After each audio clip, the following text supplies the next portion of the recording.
இன்றைய சிறப்பு, இன்று ஐப்பசி மாத அன்னாபிஷேகம். அபிஷேகங்களிலேயே மிக உயர்வான அபிஷேகம் அன்னாபிஷேகம். சாதத்தால் எம்பெருமான் சிவபெருமானை லிங்கமாக வடித்து, சாதத்தை அப்படியே என்ன பண்றோம், லிங்கத்து மேல கொட்டுறோம், கொட்டி அப்படி லிங்கமா வடிச்சு அதுல காய்கறிலாம் வச்சு சாதப்படையலிட அன்னப்படையலிட ஒரு அற்புதமான நாள். நீங்கள் ஐப்பசியில் பிறந்தவராக இருந்தால், ஐப்பசி மாதத்தில் பிறந்திருந்தால், ஐப்பசியில் சூரியன் ஆனப்பட்டவர் நீட்சமாக இருப்பார். அந்த நீட்சமான மாதத்தில் சூரியன் நீட்சமாக இருக்கக்கூடிய நேரத்தில் பிறந்த நீங்கள் அன்னாபிஷேகத்தில் கலந்து கொண்டு முழு விரதம் இருந்து அன்னப்படையலிட்டு சிவபெருமானை வழிபடும் போது தந்தை வகையில் ஏற்பட்ட இடையூறுகள் நீங்கும்.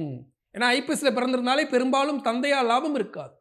இல்லைன்னா தந்தையை தள்ளி வைத்து விடுவார்கள், தந்தைக்கு வேறு திருமணம் செய்து வைத்து விடுவார்கள், இல்லை தந்தை விட்டுட்டு போயிடுவாங்க, இல்லைன்னா வேறு இடத்தில் வளர்க்கப்படுவார்கள். ஒரு சிலருக்கு மட்டும்தான் தந்தையால் பயன் இருக்கும். அப்படி இல்லைன்னா சூரிய நீட்சமங்க ராஜாவாக மாமனார் வீட்டில் லாபமாக இருப்பாங்க, அரசாங்க வேலைக்கு ஆசைப்படுவார்கள், அரசாங்க கான்ட்ராக்டுக்கு ஆசைப்படுவாங்க, அதிகார பதவிக்கு ஆசைப்படுவார்கள். அப்படி இருக்கக்கூடிய அந்த ஐப்பசியில் பிறந்தவர்கள் ஒரே ஒரு நாள் அவர்கள் வாழ்க்கையை மாற்றிக்கொள்ளலாம்.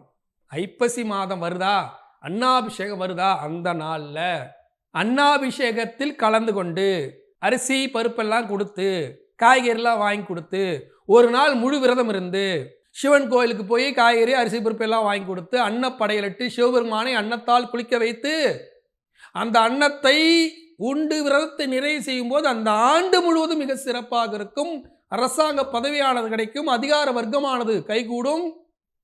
தந்தையால் லாபம் கிடைக்கவில்லை என்றாலும் வேறு மறைமுகமாக சூரிய நீட்சபங்கமாகி மாமன் மூலியமாகவோ மாமனார் மூலியமாகவோ இல்லை வேறு நண்பர்கள் மூலியமாகவோ அந்த சூரியன் நீட்சமானது நிவர்த்தி செய்யப்படும். அப்படி ஒரு அற்புதமான ஒரு விரத முறை தான் இந்த அன்னாபிஷேக விரத முறை, அன்னாபிஷேக படையல். இந்த அன்னாபிஷேக நாளில் நீங்கள் ஐப்பசியில் பிறந்தவராக இருந்தால் உங்கள் வாழ்க்கையை மாற்றிக்கொள்ள ஒரே ஒரு நாள் இந்த ஒரு நாள்.